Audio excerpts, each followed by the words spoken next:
evening. Hey, this is Bishop Johnny Banks Sr. I'm the Executive Director of A Knock at Midnight. It's just good to be back again to share vital information to the viewing audience, things that we hope that you can use to better understand some of the nuances of what's going on in our community with the crime, with the violence, with engaging the Chicago police officers. And we have an initiative called Know Your Rights, the Community Justice Initiative. And the Community Justice Initiative is bounded by really getting people to understand their rights when they encounter our police officers. It's not only about remaining silent, but it's really about knowing what you need to be doing and why you need to be doing these things. And so we are partnering with the City Council Black Caucus, specifically over in the ward of Alderman Sawyer, Roderick Sawyer. And so we are grateful that he has taken the resources to invest in agencies like A Knock at Midnight and some of the other contingent of agencies that are working on this project around the city of Chicago to put information out that we hope will be beneficial so that when people know that there are there is free representation, free lawyers, but that's from the First Defense Legal Aid, who is also part of this collaborative partnership, and we're all working together to see that when people are having issues and they have been arrested, but not incarcerated, but arrested, what are their rights, what they can do to get some representation, what they can be better equipped to handle if these things happen. This is a great preventive measure, and this information is only useful if you have it, because if you don't have the information, you would see this stuff and never know exactly what it is. I've been talking about the Know Your Rights initiative, community justice, for the past couple of weeks, and tonight I want to continue with that, but I want to take a different approach to it, because I want to really ask and pose a couple of questions and ask when it relates to why are things staying the same? Why do things keep looking the same without really changing? Because we're struggling with the fact that the more things change, they really are the same. You know, we see a myriad of young people who are losing their lives to violence, families who are disrupted by the loss of the lives of their loved ones, mothers, fathers separated, brothers, sisters separated from each other due to one single act, and that single act of violence. I can't call it irresponsible. I can't call it I'm not going to try to put any vernacular to it, because it's so hard when you start talking about it to really understand what's going on when we got so many people who are at a disadvantage. And I'm talking about an economic disadvantage. I'm talking about a familial disadvantage. I'm talking about a skill-based advantage. We're talking about people who are still at a disadvantage, and most of these disadvantaged people are black and brown. They're waging contest of superiority and survival with and on each other, and we see it all the time, the loss of innocent life, the loss of lives of people who are involved in maybe activities that some of us may not even agree with. But we need to talk about that. That needs to be a real conversation, because I think people are trying to legislate morality, and you can't legislate morality. Morality is taught. It's not a law. So there's no moral law that you can put on a book to get a person to do right. That is done by simply education. People understanding where they come from, where they've been, and why they're not going the places they need to go. And we see it in so many ways, and we can't put it on a pandemic. We can't put it on this. We can put it on one 3-letter word. It's called sin-based behavior, or sin. You cannot legislate doing right, but you can legislate doing wrong.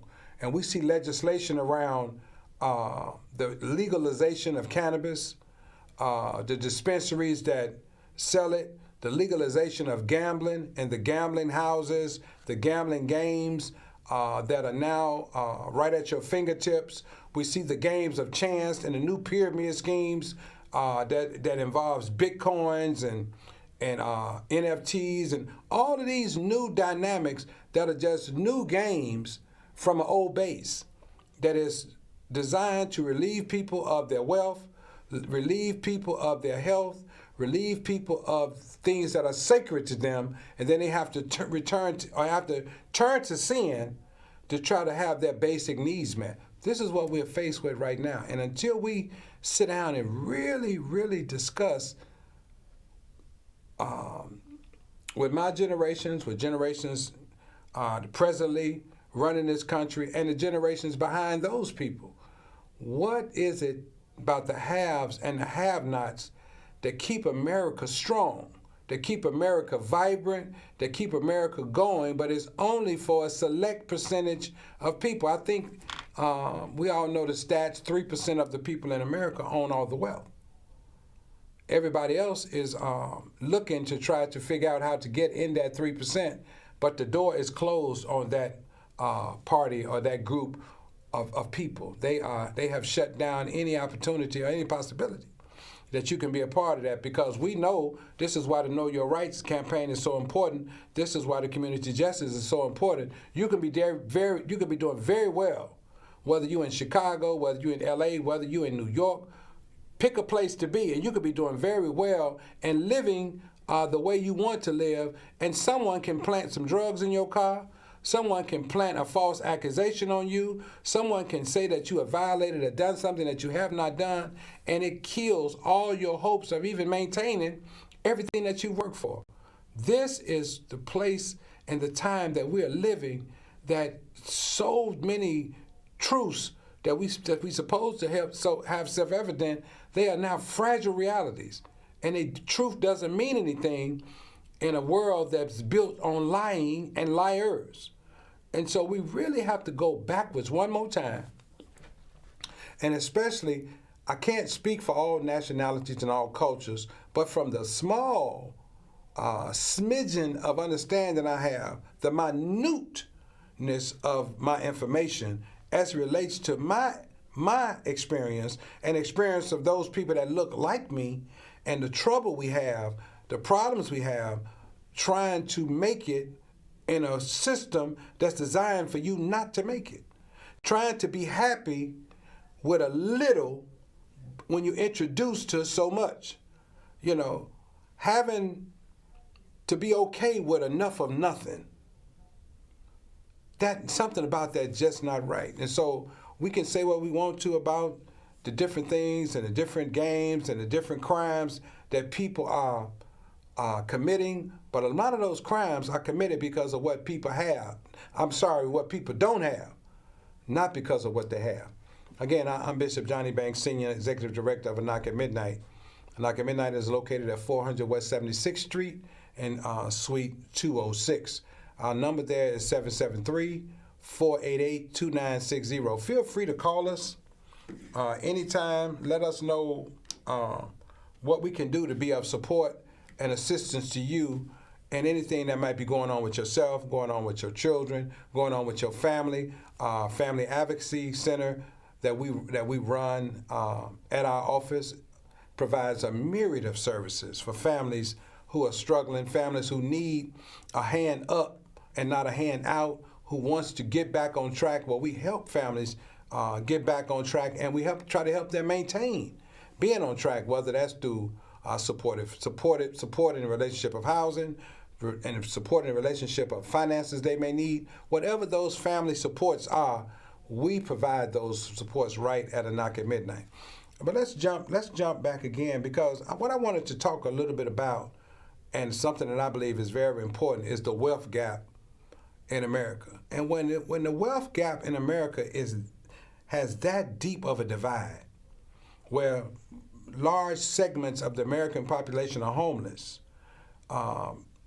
If you go to some of the bigger cities, Chicago, Las Vegas, LA, places that I have been, and I go to their tent cities, and I go to where people are really living on the streets, and I see people who are sweeping in front of their tents, who are trying to clean up, and we see people who are suffering from mental illnesses, drug addictions. It's almost like the show that The Wire, where they had a a couple of episodes where they created something called Hamsterdam, where people could go in and just all the social ills would be permitted by the police as long as they don't come out of it. Well, that's the same thing. As long as you don't come out of Inglewood, as long as you don't come out of Washington Park, as long as you don't come out of North Lawndale, as long as you don't come out of these poverty-stricken communities and try to make it, it's okay for you to wreak havoc and mayhem and kill and maim and destroy the lives of people that look just like you, just don't come out. But the moment you try to dare cross over into other segments of Chicago or other segments of these big metropolitan cities or even these small towns, you'll find a brigade of police officers ready to send you back to where you're supposed to be. And that's not Africa. That's in the shanties. That's in the barrios. That's right here in Chicago. That's in the low income and low affordable and no affordable housing that is not providing people what they need. If you haven't lived what I'm talking about, you probably won't even understand why it's so important to me. But the wealth gap is what creates this.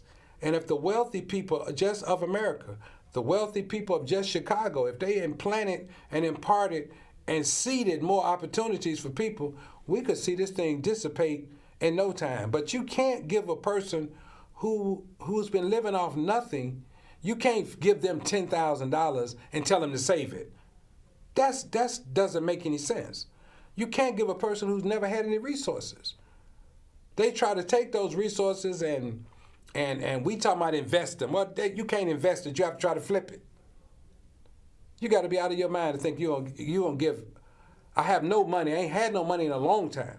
I don't qualify for any unemployment. I don't qualify for SNAP. I don't qualify for TANF. I'm African American. I'm black. I have no qualifications. I don't have any work history. I don't have any job history. But you're going to tell me you're going to give me X amount of dollars to make it. What do you think I'm going to do with that? I'm definitely not going to save it because it's all needed just to survive. So we're funding survival. We're not funding anything past survival. We're funding poverty. And poverty produces poverty. And so we struggle with that. And let me give you an economic way of looking at this, because when you're talking about the wealth gap, you know, if there's actually 7 levels to the wealth gap in America, there is the wealthy, the rich, the upper middle class, the lower middle class, those that are in poverty, and then there's something called sub-poverty, where you're living below poverty. The data says if you make anywhere under $13,000, $15,000 a year, which we know is not a lot of money, that you are living in poverty. Well, anybody who's making no money is sub-poverty. They're living below poverty. You know, then you got the lower middle class, the ones who make enough money to not have anything left. Every time you get paid, all of your money has to be spent on your basic necessities. And we're not talking about anything above food, clothing, and shelter. And we're talking about not shopping for better things or not shopping for newer things, but having enough money to wash or launder what you already have so that you can wear it again. You have nothing to show for getting up, going to work. So it kills your ability to feel good about your circumstances, feel good about what you're doing, and you sink lower in despair, lower and lower into poverty, where deprivation starts to creep into your life. You know, you get into relationships and get into friendships and get into fellowships and get into sexships and have these kinships that's all based on survival. They're not based on providing substance so the people in it can grow. That's not what it's about. And we are struggling with this, and we don't have to struggle, or do we have to struggle to try to live a better life, to be more inclined to do the things we have to do? And when that happens, and the wealth gap continues to grow, and then you look up and you got the middle class. America is quote unquote built on one class of people, the middle class. The lower middle class, those that are in poverty and those that are sub-poverty shoot to get to the middle class. If they can make it to the middle class, they feel like they're okay. But even the middle class are struggling because they can only manage to save $1 out of 100. So they may have a small savings to show for 30 years worth of work. Don't really have a pension because you had to borrow against the pension, maybe to have an emergency met with your family, to try to buy a home or needing a down payment on a car. And you look up, and many people don't have the luxury of not going into their retirement accounts and their 401k accounts to keep them going, to sustain them. Because when you reach the middle class, if you don't have children, you don't get income tax returns. You don't get some of the breaks of life. And then when even the federal government decides to stimulate the economy, you don't qualify for a stimulation of the economy because you are, quote unquote, in a class where you don't need anything. But how can you tell a person who's in the middle class they don't need anything when all they have is debt, when all they have is credit, when all they have is $1 out of 100? But they are the ones who are making it, and we have the bottom rung of the economic ladder in America who's trying to attain that. Then the middle class is trying to find out how do they be upper middle class. How do you go a little higher where you can manage to save $20 out of every 100? Now you're doing a little bit better. And then after that, you got the rich, those who are living well. What happens, how they spend, and then you got the wealthy. The wealthy are the ones who are running this country. The rich are trying to become wealthy. The upper middle class has been trying to become rich. The middle class has been trying to become upper middle class. And when you put all this in a pot, and you get these people down at the bottom of this scale, they are going to do what they have to do. You can't excuse the behavior, but you can try to help people not have to participate in their own demise. Drugs, violence, organizations that you're connected to, things that lead to your own self-destruction. It's been going on for years. No matter how much money you pour in it, if there's not a way for people to go to school and not be saddled with an insurmountable amount of debt. Here you barely making it, but you got to pay $50, $100, $200, $300 a month toward a student loan. Yes, America should not charge people to go to school because education is free. And I believe if education was more enacted and more important at the first school called the home, then the second school would have no reason to charge your child because your child would be educated enough to know that getting the proper grades and getting the proper knowledge is benefits to that called free education. But since that is not happening, then we have to call on those who making the decisions in this country to waive all of these stuff, waive the student loan for everybody. Just do it across the board. If the Fannie Mae's and the Freddie Macs and the other institutions are owed money, the way this country prints money, print some money and pay the bill. It's just that simple. We print our own money in America. Print the money, pay the bill. If you want to change the status of a lot of people in this country, we just need to clear this area. The wealth gap is real. The generation gap is real. Many generations are the only generation from generation to generation that's doing well. I read a book say that you will bless, your seed will be blessed. And my seed is still blessed with poverty. The only blessing they get from me is to still struggle with trying to swim their way to another level, not where they can enrich themselves, but they can live happy, joyous, and free. That is not enough. That is not good enough. And we got to get our generations to work toward bringing themselves up, understanding the economics of what this thing is going to do. Because it's like, can you imagine that now they have come up with a strategy by which people can invest their nickels, invest their dimes, invest their dollars, invest their quarters with all of this cryptocurrency. But it's amazing that people can have enough comfortability or need to make a splash or need to make some money or need to come up so bad that they can invest their money in something and they don't know who they invested in, where the money is going, who is controlling the money, and it almost appears like a pyramid scheme.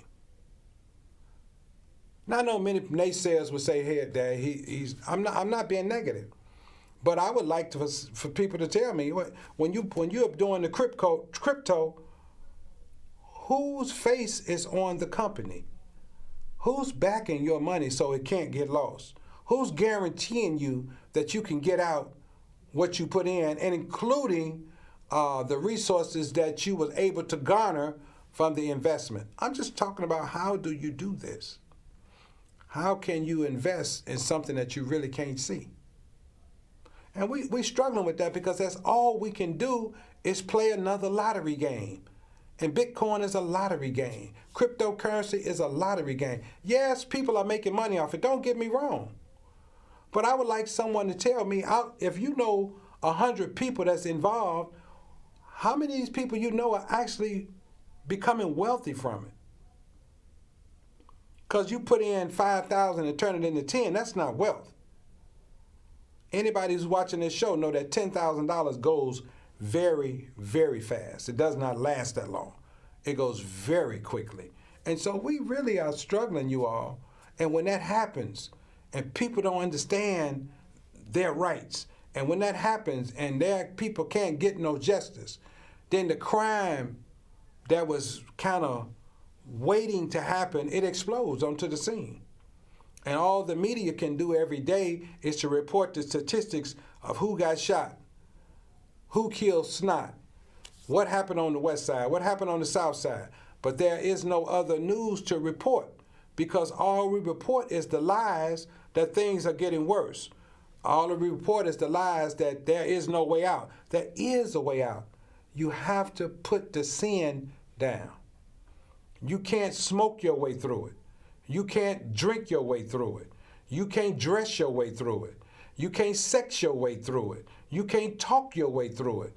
You have to stop and put the discipline on yourself to be able to create wealth with your own skills. And if you don't have any skills, you develop skills from people around you or educational institutions that gives you the skills that you need. You know, we hear this misnomer that people don't want to work. No, people don't want to work for minimum wage. $15 an hour is minimum wage. And hear me, $15 an hour is minimum wage.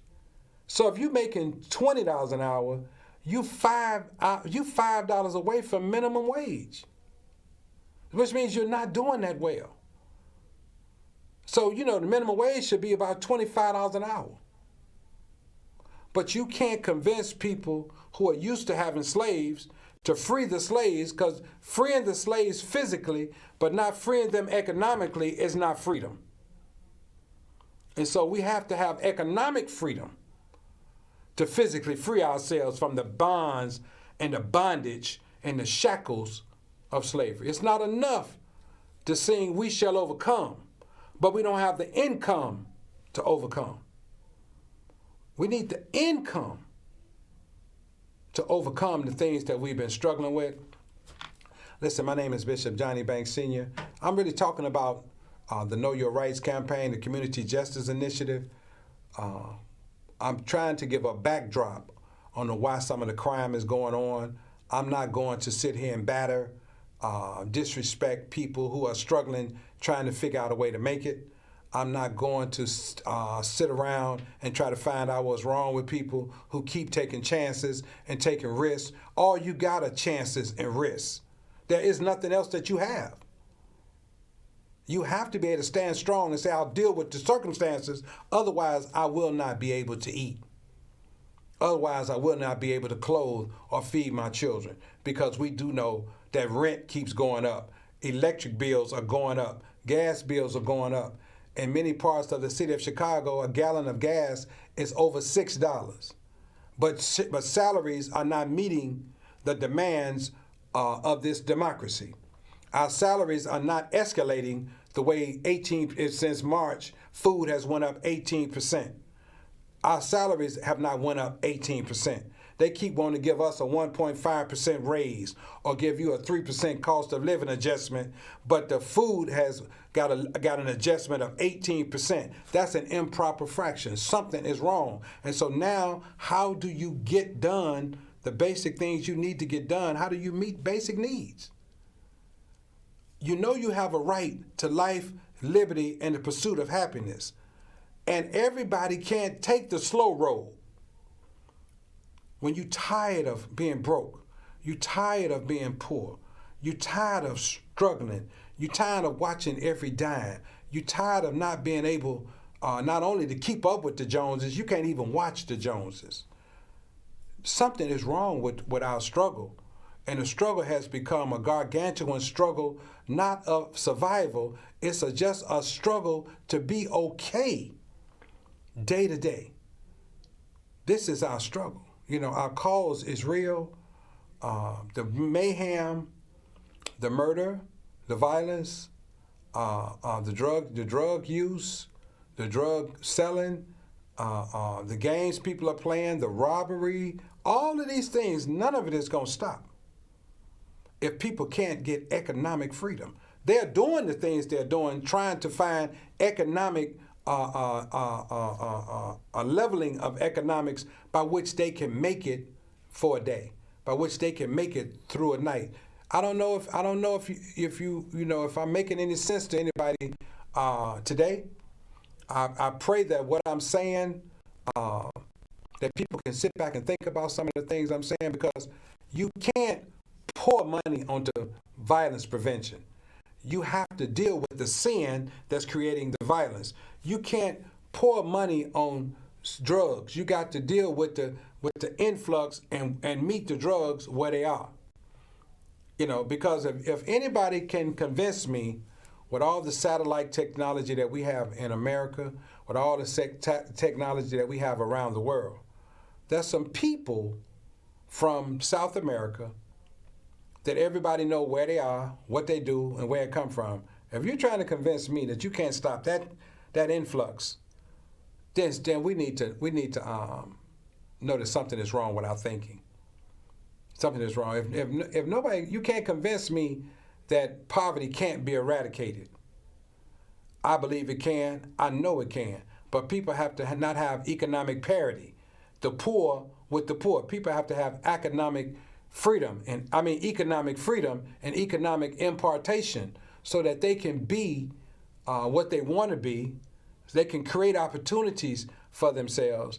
But when you got to go to a community organization to get a old suit to wear to an interview, or a decent pair of pants, do you know the self-esteem of that person who has to go wear hand-me-downs? That sounds like some Roots, Chicken George kind of stuff. We got to wear hand-me-downs trying to get an economic opportunity. Where a mother with children has to go and get the clothes that someone else has worn to get an opportunity to get resources to feed her children.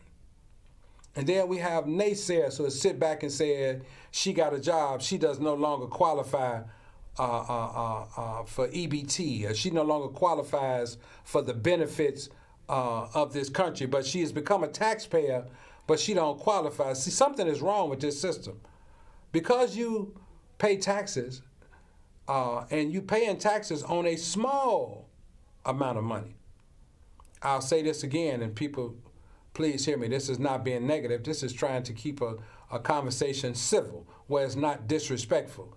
$15 an hour is the minimum wage. Do you know how long it took to get to $15 an hour? When bread was 50 cents a loaf, if you was making $15 an hour, you probably would have an opportunity to have put some resources together. But now bread is almost $4. You can't put a lot together when you don't have a lot to do it with. Again, this show goes very fast.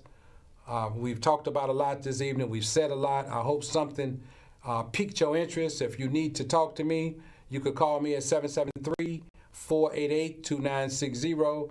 Again, my name is Bishop Johnny Banks. I'm an executive director of A Knock at Midnight. We're located at 400 West 76th Street and Suite 206. If you can't get me on the phone, stop by, drop me an email at akambanks@msn.com. No matter how you get to me, let's continue the conversation, because it's absolutely important that you are one of those people who are not told your rights, but you know your rights, and you know how to take these rights and enact them, to use them to build a better life and a better existence for yourself and your family. Thank you for listening. God bless you.